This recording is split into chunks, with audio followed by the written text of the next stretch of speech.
So bridging the rich and poor divide. Now, the issue of the rich-poor divide is not unique to Singapore. And I would like to remind everyone, that really this is not a problem that is unique to Singapore. As what Dr. Chew also said, that, trying to get everybody in a melting pot, trying to get everybody to stay united is also something that's not new to us. The Americans has been at it, since the 18th century, and they are still at it. So rich-poor divide plagued, many countries. In fact, most developed countries, as well as rapidly developing countries such as India and China. And in these countries, the rich-poor divide is even more accentuated. Indeed, they often lead to social instability that is manifested in the form of demonstrations and riots. The Xinjiang unrest, for example, was not merely a face-off between the Chinese Han and the Uyghurs. It has been said that the underlying tension was also the disproportionate distribution of jobs and benefits between the two groups. What can be done to address the issue of the rich-poor divide? What can young Singaporeans like you do? How can we deploy our limited resources to maximum effect and reduce the differences between the privileged and underprivileged segments of society? Now, let me share with you some strategies that we have put in place to address this issue. Obviously, there is no magic bullet.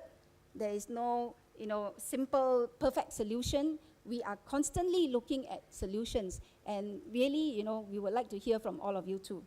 But let me just highlight some of the measures that we have already put in place. Firstly, meritocracy. It is not a measure, but really it is a principle of governance. It is something that we have adopted since independence. Again, it is not something new, but I think in respect to us, what we have done really is to steadfastly adhere to this principle of meritocracy. So a key principle that the government has steadfastly adhered to since independence in order to ensure that every strata of society has an equal chance of success to move up the social ladder is meritocracy.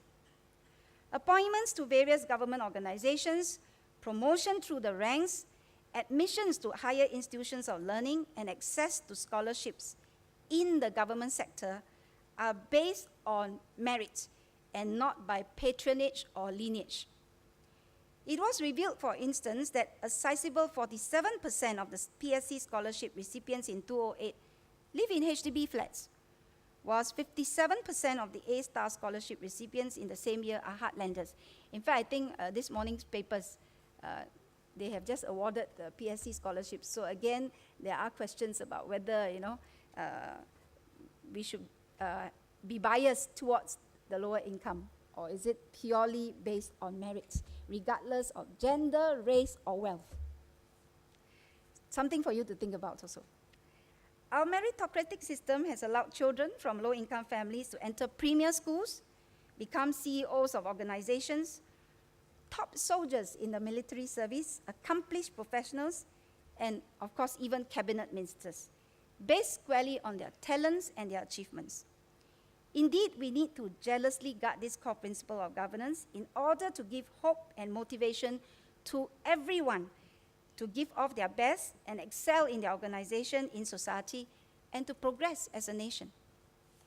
Secondly, redistributive fiscal policies. Many government measures, such as our GST credits, our economic restructuring shares, utility and service and conservancy charge subsidies, etc., are weighted in favor of low-income households, with higher amounts given to lower-income households. This recognizes that low-income households need more help to cope with their living expenses. It will also help to mitigate the rich-poor divide. Workfare income supplement for low-wage workers also give a leg up to the group. Other measures to assist the low-income cope include many of our national ComCare schemes like kindergarten and childcare subsidies, education bursaries, which is really for the lower income, and CPF housing grants with more to the lower income households to purchase HDB flats. So for CPF housing grants, we have got housing grants for new flat purchasers, newlyweds, additional grant if they stay nearer the parents, and another additional housing grant if the income is actually $5,000 and below, with the most $40,000 to the lowest household, to the lowest income households.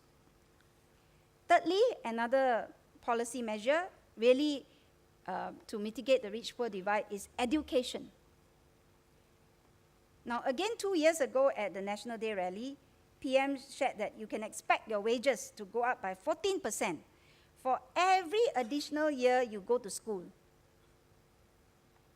But that doesn't mean that you stay in school all the time, thinking that by the time you finish, you get exponential increment. Well, experience counts too.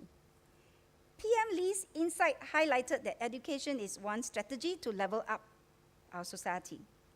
It does so by enhancing the quality of Singapore's only resource, its people.